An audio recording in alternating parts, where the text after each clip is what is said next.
मोहतरम सामीन, अस्सलामु अलैकुम वरहमत उल्लाहि वबरकातुहू। अब हम आपको सुनाते हैं सैयदना अय्यूब अलैहिस्सलाम का किस्सा। अय्यूब अलैहिस्सलाम अंबिया की जमात में से एक हस्ती हैं। अल्लाह ताला ने सब्र के मामले में बतौर खास इनका तस्करा फरमाया है, लोगों के लिए एक मिसाल और नमूना ठहराया है। आपका नसबनामा यूं है: अय्यूब बिन मौस बिन राज़ेह बिन ईस बिन इसहाक बिन इब्राहिम अलैहिस्सलाम। ये सैयदना इसहाक अलैहिस्सलाम की नस्ल में से हैं। इब्राहिम अलैहिस्सलाम के दो साहिबजादे थे, इस्माइल अलैहिस्सलाम और इसहाक अलैहिस्सलाम। इनके बाद सब के सब अंबियाए किराम इसहाक अलैहिस्सलाम की नस्ल से थे, सिवाय नबी करीम सल्लल्लाहु अलैहि वसल्लम के। आप अकेले सैयदना इस्माइल अलैहिस्सलाम की नस्ल से हैं। इसहाक अलैहिस्सलाम के बेटे हैं याकूब अलैहिस्सलाम। इन्हीं याकूब अलैहिस्सलाम को इसराइल भी कहा जाता है। इसी निस्बत से बनी इसराइल का मतलब है याकूब अलैहिस्सलाम की आल औलाद। याकूब अलैहिस्सलाम के 12 बेटे थे। इनके बेटों को असबात भी कहते हैं। इनका तस्करा कुरान में भी आता है। अब सवाल ये है कि जिन असबात का तस्करा कुरान मजीद में अंबियाए किराम अलैहिमुस्सलाम के साथ किया गया है, क्या वो याकूब अलैहिस्सलाम के बेटे थे या उन बेटों की औलाद में से थे?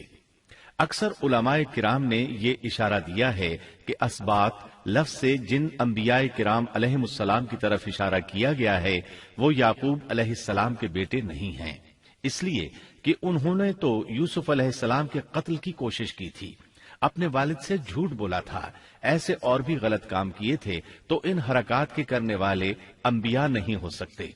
जबकि असबात से मुराद वो अंबियाए किराम होंगे जो इन बेटों की नस्ल से आए होंगे। बनी इसराइल के 12 कबीले थे और कबीले को सिब्त भी कहते हैं, इसलिए इन्हें असबात भी कहा जाता है, यानी बनी इसराइल इन कबीलों में तकसीम हो गए। इसी तरह सैयदना अय्यूब अलैहिस्सलाम सैयदना इसहाक अलैहिस्सलाम की औलाद में से हुए। सूरह अनाम आयत 84 में अल्लाह फरमाते हैं, और उसकी औलाद में से दाऊद और सुलेमान और अय्यूब और यूसुफ और मूसा और हारून। तो ये सब के सब सैयदना इब्राहिम अलैहिस्सलाम की नस्ल से थे। अय्यूब अलैहिस्सलाम भी अल्लाह ताला के नबी और रसूल थे। सूरत उन-निसा आयत 163 में अल्लाह ताला फरमाते हैं, यकीनन हमने आपकी तरफ उसी तरह वही की है जैसा कि नूह और उनके बाद वाले नबियों की तरफ की, और हमने वही की इब्राहिम और इस्माइल और इसहाक और याकूब और उनकी औलादों पर, और ईसा और अय्यूब और यूनुस और हारून और सुलेमान की तरफ, और हमने दाऊद को जबूर अता फरमाई। अल्लाह ताला ने इन सब अंबियाए किराम अलैहिमुस्सलाम की तरफ वही फरमाई, और अय्यूब अलैहिस्सलाम भी इन रसूलों में से एक हैं। अल्लाह ताला ने आपको आपकी कौम सूरान की तरफ मबूस फरमाया। ये कौम मुल्क शाम में रिहाइश पजीर थी। आप बहुत ज्यादा मालदार थे।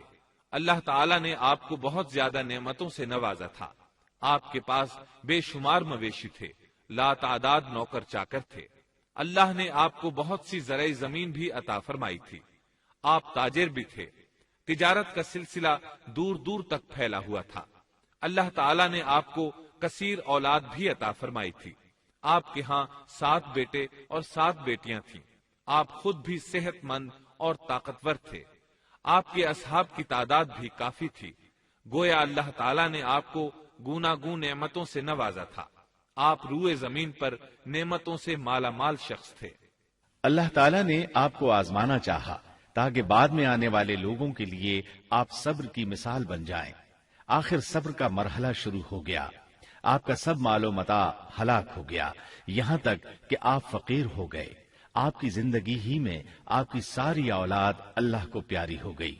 किसी का एक बेटा भी फौत हो जाए तो वो कितना गमगीन होता है, मुतासिर होता है। सैयदना याकूब अलैहिस्सलाम पर गम किस तरह तारी हुआ, यहाँ तक कि आपकी आंखों की बीनाई तक जाती रही। मारे गम के वो घुल गए थे, जबकि उनका कोई बेटा फौत नहीं हुआ था, और इधर 7 बेटे और 7 बेटियां फौत हो गए। यही नहीं, तमाम माल मवेशी हलाक हो गए। मामला इस पर भी खत्म नहीं हुआ, आप शदीद मरज में मुब्तला हो गए।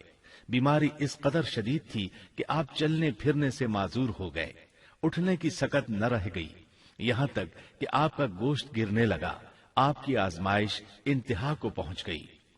अब आपके साथी भी आपका साथ छोड़ने लगे।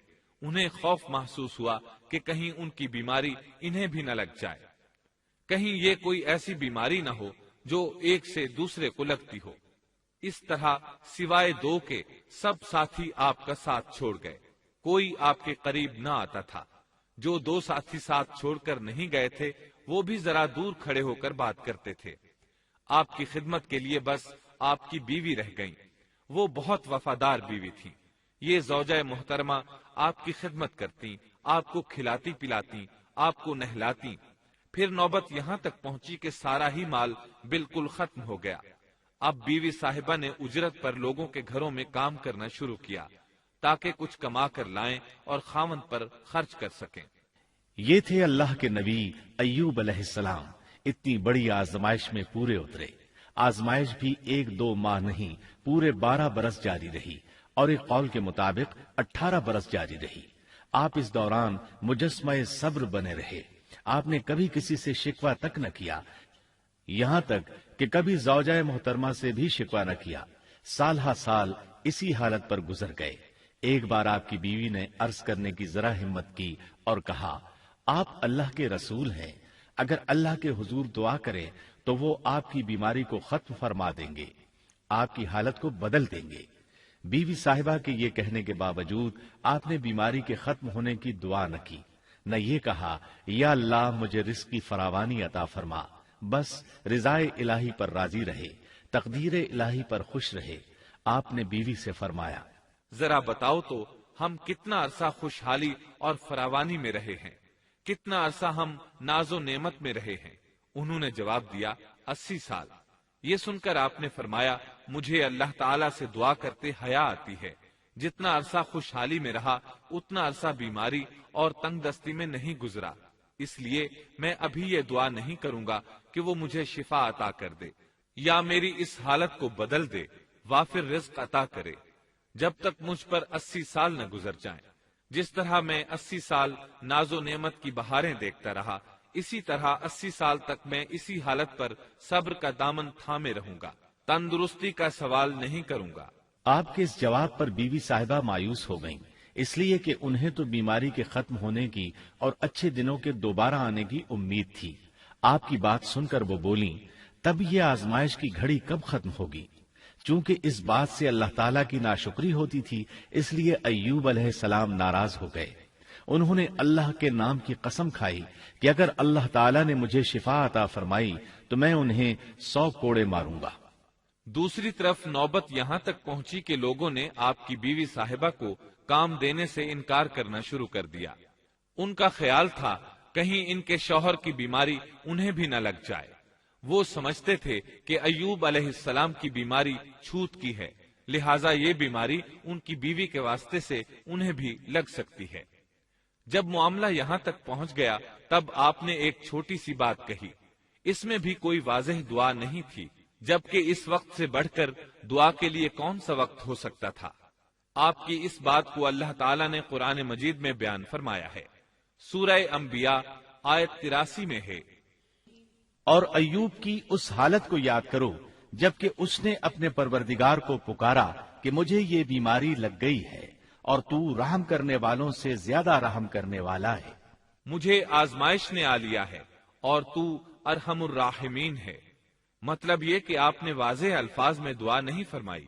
ये नहीं फरमाया इलाही मुझे तंदुरुस्ती अता फरमा, इलाही मुझे रिज़्क अता फरमा और मेरी हालत ऐसी ऐसी हो गई है, तू रहीम व करीम है, बल्कि यूं कहा व अंता अरहमुर राहिमीन।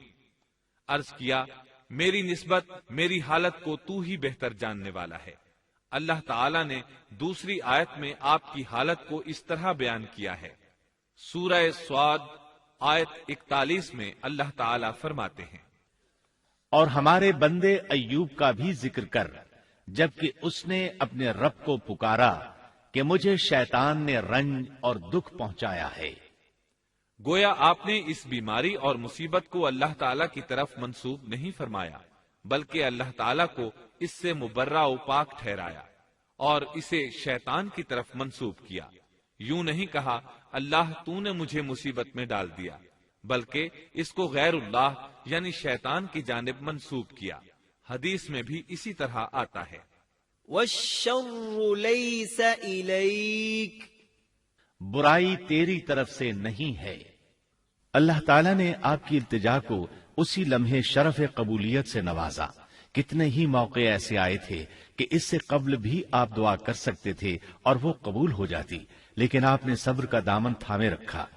اسی لیے مدتوں سے ضرب المثل چلی آ رہی ہے صبر ایوب۔ جب آپ نے اپنے پروردگار سے اس انداز میں دعا مانگی تو اللہ تعالیٰ نے ان سے آزمائش ختم کر دی۔ اللہ تعالیٰ سورہ صاد آیت 42 میں فرماتے ہیں، اپنا پاؤں مارو، یہ نہانے اور پینے کے لیے ٹھنڈا پانی ہے۔ جب انہوں نے پاؤں زمین پر مارا تو پانی کا چشمہ جاری ہو گیا۔ علماء کرام کہتے ہیں جب انہوں نے اس پانی سے غسل کیا تو جسم کے بیرونی حصے سے بیماری ختم ہو گئی، اور جو ہی پانی پیا جسم کے اندرونی حصے کی بیماری ختم ہو گئی، اور یہ اللہ عز و جل کا عظیم احسان ہے۔ پھر سے بالکل تندرست بن گئے، ان کی صحت و توانائی لوٹ آئی، ایسے صحت مند ہو گئے جیسے پہلے کبھی ہوا کرتے تھے۔ ان کی زوجہ محترمہ باہر سے گھر آئیں تو بالکل نہ پہچان سکیں۔ ان سے پوچھنے لگیں، کیا آپ نے اللہ کے نبی میرے خاوند یعنی مرض میں مبتلا شخص کو دیکھا ہے؟ اللہ کی قسم، جب میرے خاوند صحت مند تھے تو بالکل آپ جیسے تھے، میں نے آپ سے بڑھ کر ان سے ملتا جلتا آدمی آج تک نہیں دیکھا۔ اس پر ایوب علیہ السلام بولے، کیا تم نے مجھے پہچانا نہیں؟ انہوں نے حیران ہو کر پوچھا، آپ کون ہیں؟ تب وہ بولے، میں ایوب ہوں۔ وہ بولی، سبحان اللہ، اس کا مطلب ہے بیماری ختم ہو گئی، اللہ تعالیٰ کا احسان ہو گیا۔ اس کے بعد اللہ تعالیٰ نے انہیں اہل و عیال کی نعمتیں بھی لوٹا دی، ان کے مویشی بھی انہیں واپس مل گئے۔ سیدنا ابن عباس رضی اللہ عنہما فرماتے ہیں، اللہ تعالیٰ نے صرف انہیں ہی اپنے فضل و کرم سے نہیں نوازا بلکہ ان کے ساتھ ان کی اہلیہ کو بھی اپنے خاص فضل و کرم سے نوازا، اس لیے کہ انہوں نے بھی اس عظیم آزمائش میں صبر کیا تھا، عظیم صبر کا مظاہرہ کیا تھا۔ اللہ تعالیٰ نے ان کی جوانی کو بھی لوٹا دیا۔ ان سے سیدنا ایوب علیہ السلام کے ہاں 26 بیٹے بیٹیاں پیدا ہوئے۔ یہ روایت بھی ملتی ہے کہ 26 بیٹے ہی بیٹے تھے، بیٹیاں اس کے علاوہ تھیں۔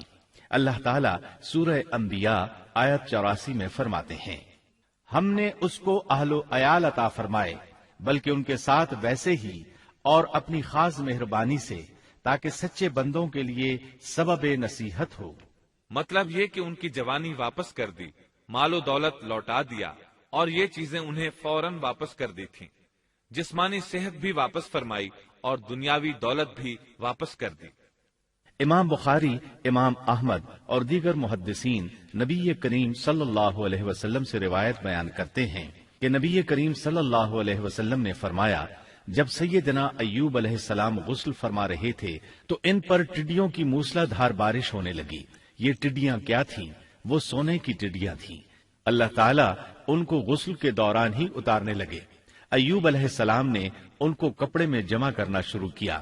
اس پر اللہ تعالیٰ نے فرمایا، اے ایوب، کیا میں نے تجھے مالدار نہیں بنا دیا؟